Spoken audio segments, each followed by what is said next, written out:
চার ধরনের মানুষের কবরের শাস্তি হবে না। এক, রাতে যে সূরা মুলক পড়ে, 30 আয়াতের একটা সূরা আছে সূরা মুলক, নাম শুনেছেন? যে রাতে সূরা মুলক পড়বে তার কবরের শাস্তি হবে না। দুই, পেট ব্যথায় যে মারা যাবে তার কবরের শাস্তি হবে না। তিন, জুমার দিন যে মারা যাবে তার কবরের শাস্তি হবে না।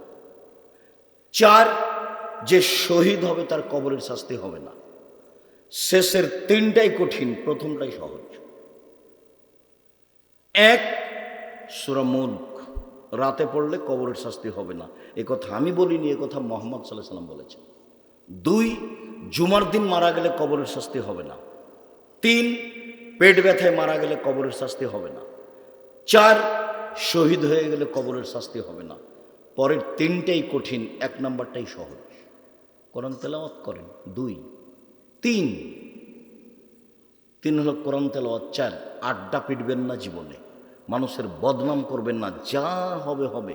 জমি জায়গা বাড়ি ঘর প্রতিষ্ঠান বয়ে যাক, ধসে যাক, চলে যাক বন্যায়, হ্যাঁ, মুখ খুলবেন না, মুখ খুলবেন না। উকবা ইবনে আমের বলছেন, আল্লাহ নবী বাঁচার কি পথ, জাহান থেকে বাঁচবো কিভাবে? তখন আল্লাহ রাসূল বলছেন, শোনো, তিনটা কাজ করো জাহান্নাম থেকে বেঁচে যাওয়া। এক, আলজাম লেসানাক, মুখখান বন্ধ করো জাহান্নাম থেকে বেঁচে যাওয়া। দুই, আলজাম লেসানাক আলজেম বাইতাক, জরুরি প্রয়োজন ছাড়া বাড়ির বাইরে যাওয়া না, জরুরি প্রয়োজন ছাড়া বাড়ির বাইরে যাওয়া না, জাহান্নাম থেকে বেঁচে যাওয়া। তিন, পাপের জন্য কাঁদো, জাহান্নাম থেকে বেঁচে যাওয়া। রাসূল সাল্লাল্লাহু আলাইহি ওয়াসাল্লাম বলছেন, গাভীর বান ওলানে চাপ দিয়ে দুধ বের করে ভিতরে ঢোকানো যায় না যেমন, আল্লাহর ভয়ে কাঁদে যে সে জাহান্নামে যাবে না তেমন। কথা বুঝতে পারেননি? আবার বলি, গাভীর বাঁট বুঝেন তো? গাভীর বোট থেকে চাপ দিয়ে দুধ বের করে ভিতরে ঢোকানো যাবে? তো এইটা যেমন ঢোকানো যাবে না, এটা যেমন অসম্ভব, আল্লাহর ভয়ে কাঁদে যে সে জাহান্নামে যাবে না, তার জাহান্নামে যাওয়া এইরকমই অসম্ভব। বাস তিনটা কাজ। এক, মুখ কন্ট্রোল। আপনি যে কাজে নেমেছেন মুখ কন্ট্রোল করতে পারবেন? আপনার মুখ খারাপ হয়ে পয়সা নষ্ট হয়ে গেছে, অন্তর নষ্ট হয়ে গেছে, কলিজা নষ্ট হয়ে গেছে। রাসূল সাল্লাল্লাহু আলাইহি ওয়াসাল্লাম বলছেন, মান সাতারা মুসলিমান সাতারাহুল্লাহু ফিদ দুনিয়া ওয়াল আখিরাহ। কেউ যদি মানুষের দোষ ত্রুটি ঢেকে রাখে, আল্লাহ ইহকাল এবং পরকালে তার দোষ ত্রুটি ঢেকে রাখবেন। এক মিনিট, এই ছেলে দিকে দেখো,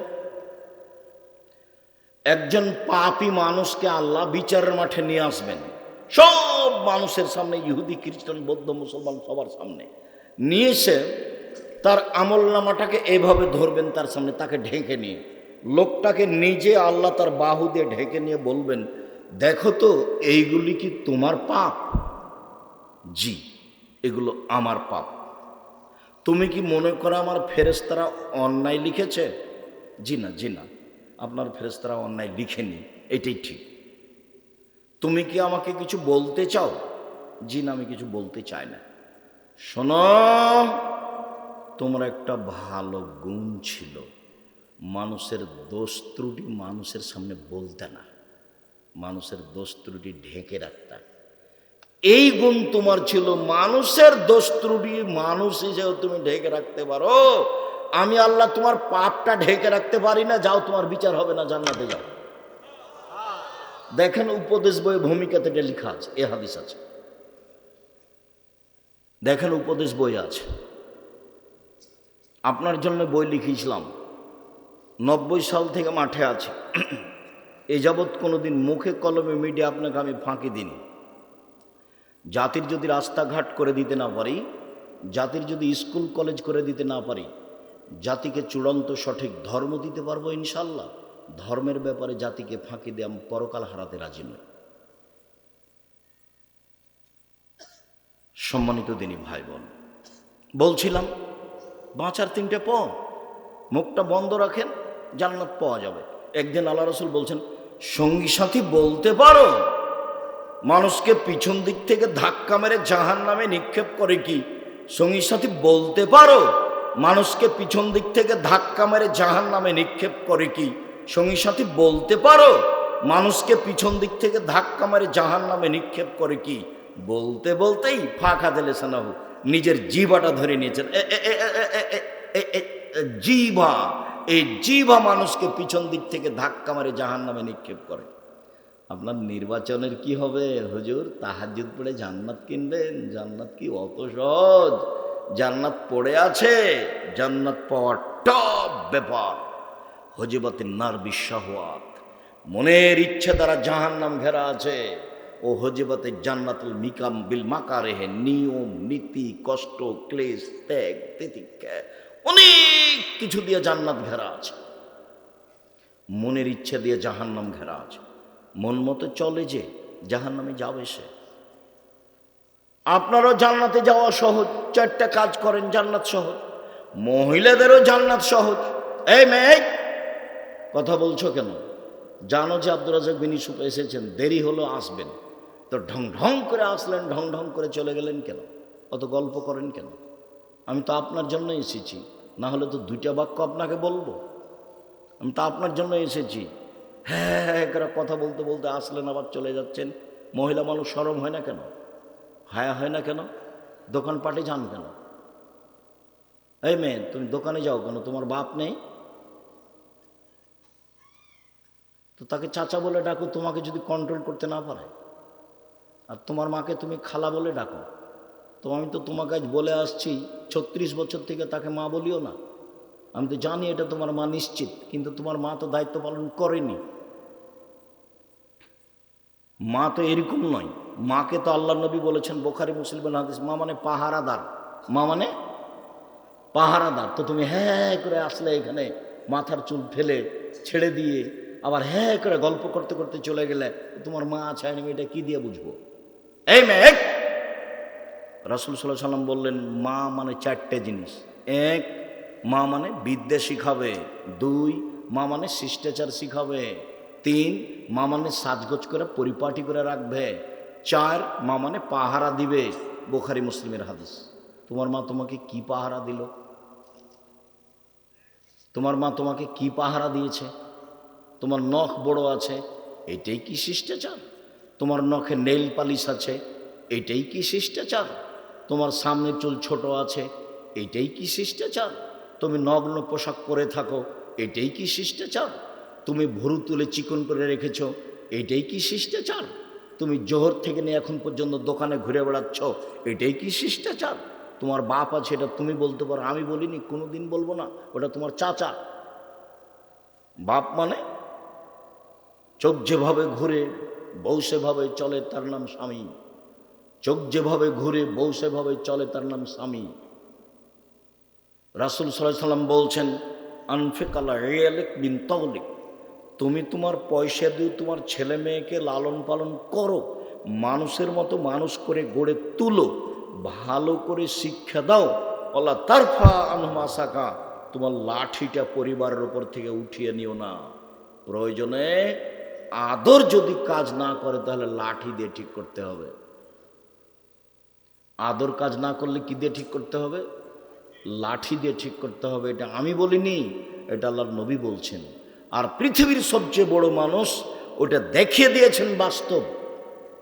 এই মেয়ে শোনো, আমি ওটা বলিনি। পৃথিবীর সবচেয়ে বড় মানুষ বাস্তব দেখিয়েছেন। তুমি 1 মিনিট দেখো না, তোমার সাথে আছে আমি 2-3 মিনিট। উপস্থিত দিনী বৈঠকের মুসলিম বোন, একটু খেয়াল করেন, একটু খেয়াল করেন, কথা বন্ধ করেন, একটু খেয়াল করেন। আয়েশা রাদিয়াল্লাহু তাআলা আনহা বলেন, একদা আমরা এক যুদ্ধ থেকে আসছিলাম, হঠাৎ করে আমার গলার হার হারিয়ে গেল। হারটা ছিল আমার বড় বোন আসমার। বুখারী মুসলিমের হাদিস। হার তো খুঁজে পায় না। সলাতের সময় হয়ে গেল, পানি নেই, অজু করতে পারি না, সলাত আদায় করতে পারি না, হার খুঁজেও পাচ্ছি না, যেতেও পারি না, সবাই বিপদে পড়ে গেল। জনগণ খুব বিপদে। জনগণ আমার আব্বাকে গিয়ে বলল, আপনি জানেন আপনার মেয়ে কি করেছে? কি করেছে? আপনার মেয়ে হার হারিয়েছে, আমরা খুঁজে পাচ্ছি না, এখান থেকে যেতে পারছি না, এখানে পানি নেই, অজুও করতে পারছি না, সলাত আদায় করতে পারছি না। এখন আয়েশা রাদিয়াল্লাহু তাআলা আনহা বলছেন যে আবু বকর সিদ্দিক আমার নিকটে আসলেন, এদিকে দেখেন, আবু বকর সিদ্দিক আমার নিকটে আসলেন, তখন আমার স্বামী আমার উরু রানের উপরে মাথা দিয়ে ঘুমিয়েছিলেন। আমার স্বামী আমার উরু রানের উপরে মাথা দিয়ে ঘুমিয়েছিলেন। ফাল্লাকা জানি লাকজাতান শাদীদা, আমাকে এত জোরে মারলেন এই কোমরের উপরে, আমার স্বামী এইভাবে না থাকলে আমি মায়ের কারণে দূরে সরে যেতাম, এত জোরে মারলেন। 1 মিনিট, এই অবস্থাটা বাংলাদেশের যদি হতো, আমাদের দেশের কোনো শ্বশুর জামাই মেয়ের ঘরে গিয়ে যদি দেখে যে জামাই মেয়ের উরু রানের উপরে মাথা দিয়ে ঘুমিয়ে আছে, তো শ্বশুর ওইদিকে আগাবে না এভাবে ঘুরবে? বুঝতে পারেননি মনে হয়? আমাদের দেশের গতিতে আগাবে কি? এইভাবে ঘুরবে। তো এত বড় মানুষ এইভাবে না ঘুরে মেরে দিলেন। এখন দেখেন সবচেয়ে বড় মানুষে মারলেন কে? আবু বকর সিদ্দিক রাদিয়াল্লাহু তাআলা। সবচেয়ে বড় মহিলাকে মারলেন কে? আয়েশা রাদিয়াল্লাহু তাআলা আনহাকে মারলেন। একবারে মা হাওয়া থেকে নিয়ে কিয়ামত পর্যন্ত সবার চেয়ে দামি। 3, সবচেয়ে বড় মানুষের সামনে মারলেন, মুহাম্মদ সাল্লাল্লাহু আলাইহি ওয়াসাল্লামের সামনে মারলেন। বিবাহিতা মেয়েকে মারলেন, জামাইয়ের সামনে মারলেন। পূর্ণ যুবতী মেয়েকে মারলেন, হাত দিয়ে মারলেন, খোলা মাঠে মারলেন, 1400 মানুষের সামনে মারলেন। সবচেয়ে বড় মানুষে মারলেন, সবচেয়ে বড় মহিলাকে মারলেন, সবচেয়ে বড় মানুষের সামনে মারলেন। বিবাহিতা বিবাহদারী মেয়েকে মারলেন, পূর্ণ যুবতী মেয়েকে মারলেন, জামাইয়ের সামনে মারলেন, হাত দিয়ে মারলেন, দিন দুপুরে মারলেন, খোলা মাঠে মারলেন, 1400 মানুষের সামনে মারলেন। এত বড় বাপে এত বড় বেটিকে এত বড় মানুষের সামনে মেরে দিলেন। ভুল কোথায়? গলার হার কোথায় হারিয়ে গেছে খেয়াল করেনি সেই জন্য। আর তুমি একটা মেয়ে ক্লাস 10-এ পড়ো, জোহর থেকে হে করে বাজারে ঘুরে বেড়াচ্ছ, তোমার বাপ তোমাকে ধমকও দেয় না, এটা আবার বাপ। তোমার বাপের বেঁচে থাকার চেয়ে মরে যাওয়া ভালো। তুমি একে চাচা বলো, একে বাপ বলিও না, একে চাচা বলো। এ কাপুরুষ, এ জাতিকে নষ্ট করেছে, এ তোমার মাকে নষ্ট করেছে, তোমাকে নষ্ট করেছে, তোমাদের পরিবারকে নষ্ট করেছে। বাপ বলবে কেন তাকে? তাকে বাপ বলবে কেন? এই যে দেখো না বাপ কাকে বলে। বাপ মানে আদর, বাপ মানে লাঠি। বাপ মানে আদর, বাপ মানে লাঠি। ওই বাপই শতবার আম্মু বলে ডাকবে, আম্মু দিয়ে যদি কাজ না হয় তাহলে কি দিয়ে ঠিক করবে? লাঠি। এই যে হাদিস বুখারী মুসলিম, হাদিস তো বুখারী মুসলিম। এর নাম পিতে। দেশ চালাতে হবে, বাড়ি চালাবে। দেশ চালাতে হবে কেন? দেশ চালাবেন সময় 45 মিনিট। কয় মিনিট সময়? 45 মিনিট। জুলুম করে টিকতে চাইহেন না। ফেরাউনের সময় 2-3 মিনিট। ফেরাউন ডুবলো, ডুবলো, ডুবলো, নাই। ফেরাউনের চেয়ে বেশি বড় জাল। আর আদ সামুদ সবচেয়ে বড় জাল, বিদ্যুৎ নাই। 30 সেকেন্ডের মধ্যে হারিয়ে গেছে আদ সামুদ। পৃথিবীর সবচেয়ে শক্তিশালী ওরা।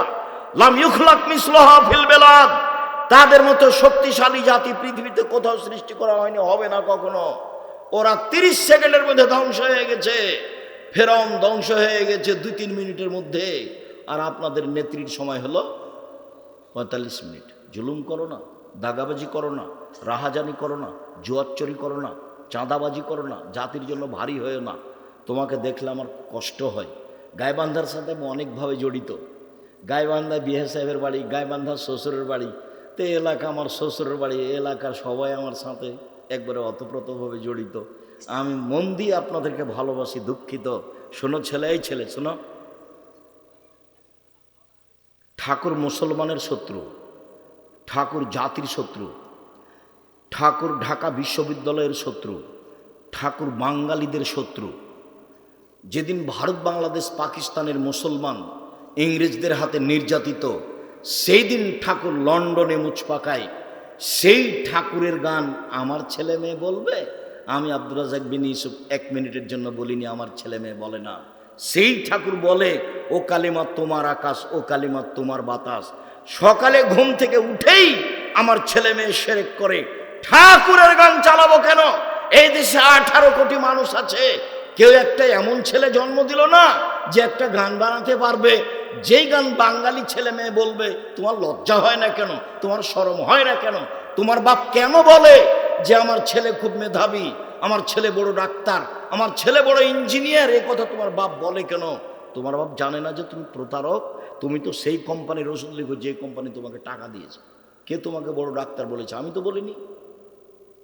তোমার বাপ জানে না তুমি চোর ইঞ্জিনিয়ার? তুমি প্রায় তো চুরি করে খাও। তোমার বাপ তোমাকে কেন পড়ালছে? তুমি কেন মাঠে জাতির সামনে বলতে পারলে না? 18 কোটি বাঙালির এমন কোন ছেলে হলো না যেই ছেলের বাংলা এদেশে গান এদেশের ছেলে মেয়ে বলবে।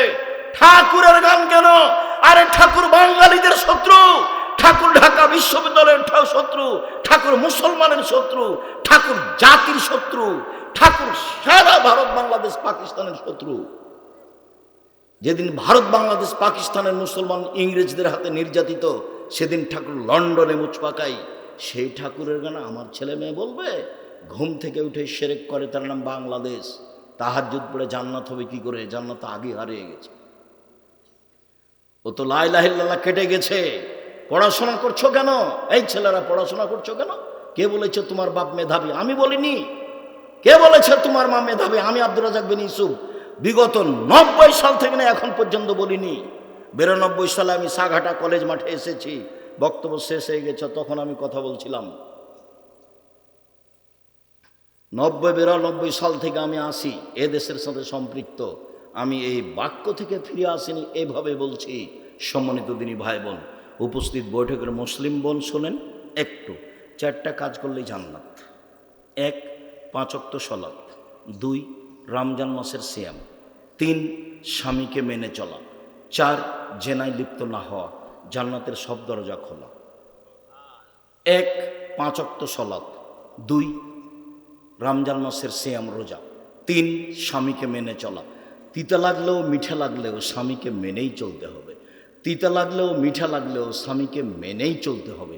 আমি বুঝলাম যে আব্দুর রাজ্জাক সাহেব আপনি উঠলেই আমাদেরকে কটাক্ষ করে বলেন আমার স্বামীর মুখ এত খারাপ যে তার মুখের দিকে আমি তাকাতে পারি না।